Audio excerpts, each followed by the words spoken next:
support. Welcome back to the Garden with Joy and Holly radio show. Rise Gardens, Holly, a product in which you can have in your home that you can harvest vegetables year-round. Rise Gardens is a revolutionary hydroponic gardening system for your home. Instead of food traveling hundreds or even over 1,000 miles before it hits your plate, harvest the veggie, herbs, and greens you need for dinner tonight in the comfort of your home. No green thumb required knowledge. Gardening made with easy with the Rise Gardens app. Step-by-step guidance from seed to harvest. A complete garden on a shelf, and it comes with everything you need to grow healthy and freshest food for you and your loved ones. Fully customize your garden to your needs and preferences. For more information, get your Rise Garden at risegardens.com. Hello, let's go to the hotline and bring in our guest for this week. Erika Nolan is a licensed landscape horticulturist, the founder of Instar, providing holistic health and homestead consulting and education. Welcome to the program, Erika. Thank you, Holly. I'm excited to be here. Well, we thank you for your time and about the education you're about to share with us. And I'll start with this. I think there's a misconception about holistic health. Please break down that for us. What is that misconception and how can you correct it? Well, I think the problem with the misconception is there's so many definitions of health, right? Like you have mainstream doctors telling you one thing, you hear a bunch of other things online. And so it gets really confusing as to figuring out what is health. And holistic, the word holistic stems from just the whole body. And so the way I view holistic health is I'm looking at the whole body, and I'm also looking at what that whole body has evolved to be for hundreds of years, hundreds of thousands of years. As long as man has been alive and has evolved, what has health looked like? And so when we look at different illnesses or allergies or dental decay, all of these things have a root problem. And a lot of it has to do with diet and how we eat. And no, that doesn't mean eating a bunch of kale salads.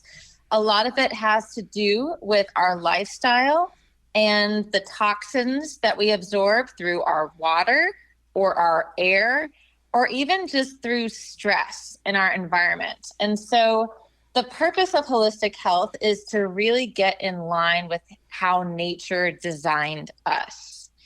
And I mean, there's so many rabbit holes you can go down within this one topic.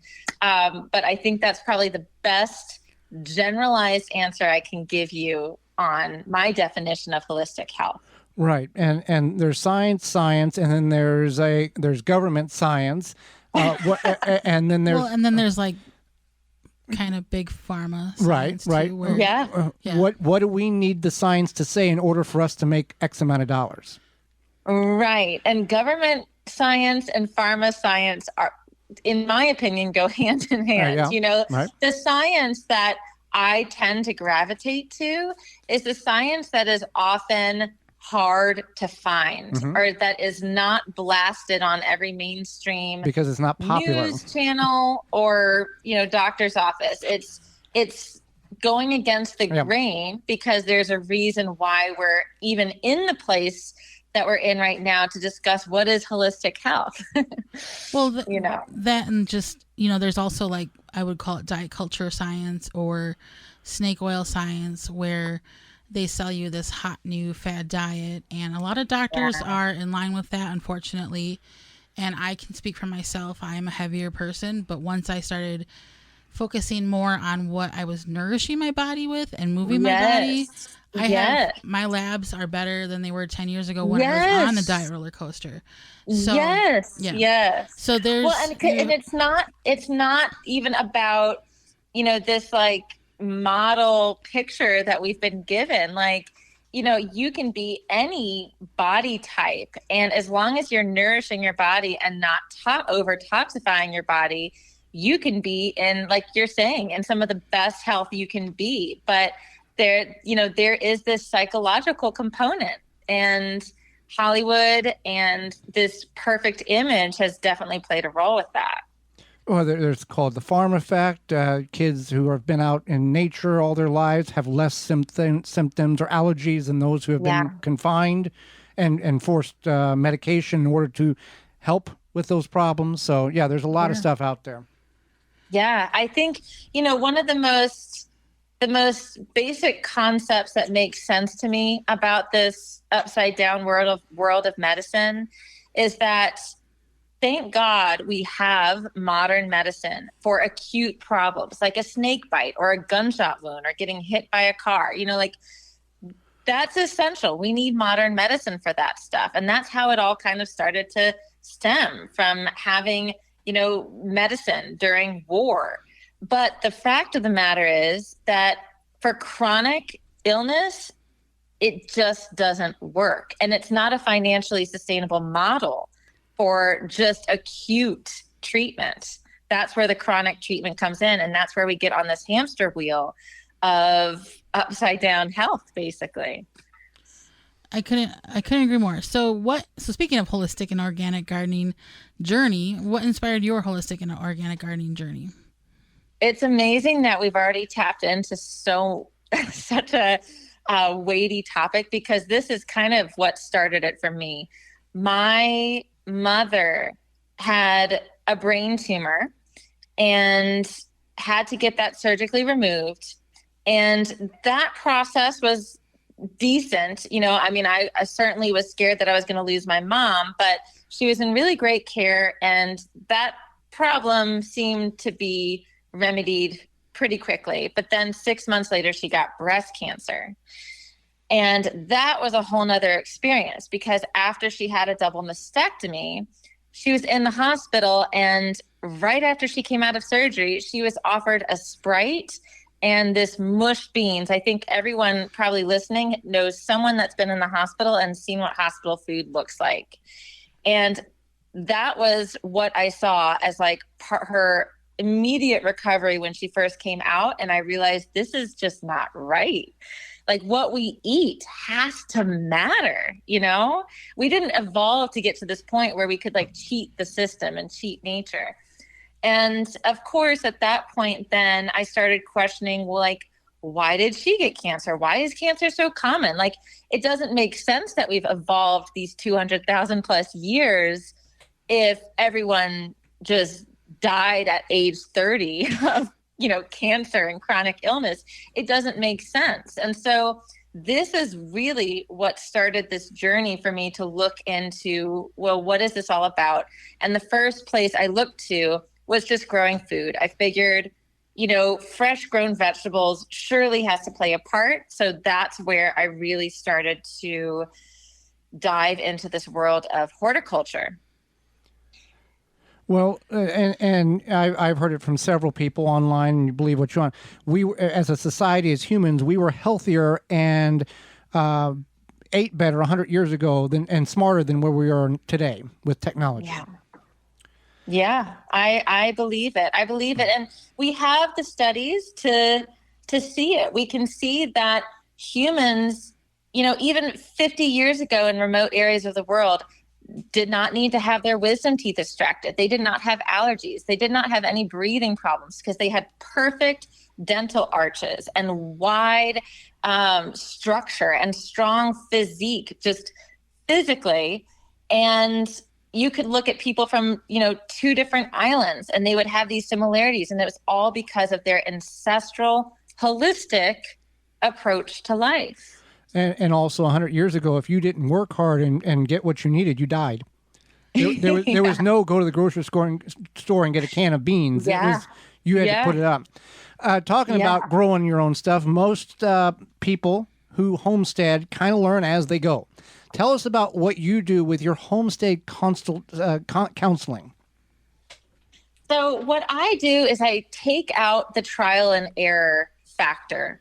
And I take out the guesswork, and I am with the client one-on-one from the very get-go. We look at the space, we talk goals, and I can design the garden with them.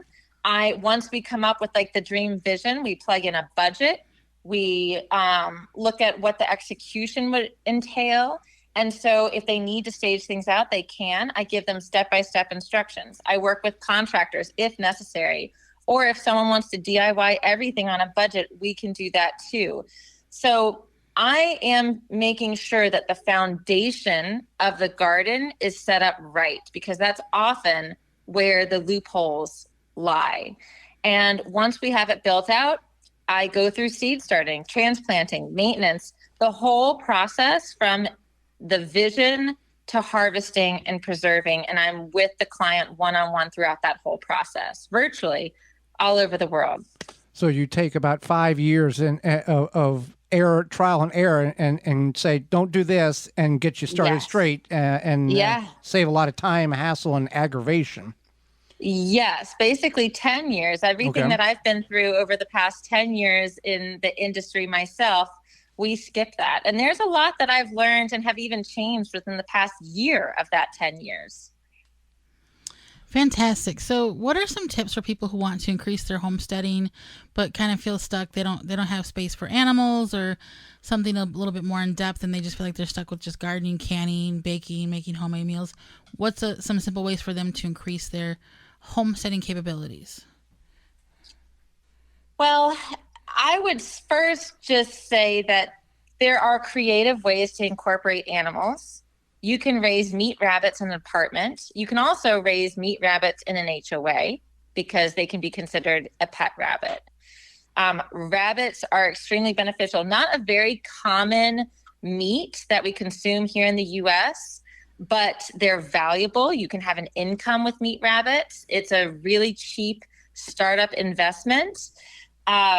And then chickens too. You can have just 2 to 3 chickens, and you can start something really small on that level. So rabbits and chickens, I think, are a great way to level up the livestock segment of your homestead. And then other ways I would say is to look into what else you can do in the kitchen. Can you make your own sourdough? What about growing your own medicine? I think medicinal herbs is probably the most underrated plant that people could grow in the garden. Because truly, you can get, if you live a healthy lifestyle, a holistic, healthy lifestyle, then you can take care of yourself in just about any circumstance with medicinal herbs that you can grow in your garden in shade, nonetheless. And drying those herbs inside, using them for poultices, for skin irritations or wounds, or tea. I would say that it's the medicinal plants, and a lot of them are even culinary herbs that we don't even think of as medicinal, like cilantro, which is a great binder to toxins. So, diving into the world of medicine in your garden, plus the animals, I think are some of the uncommon ways that you can level up your homestead. Well, you talk about rain gardens on your blog. Is this something anyone can do? Tell us more about that, or is there certain restrictions based on where somebody might live? It does depend on your space. So a rain garden is a great solution to drainage problems.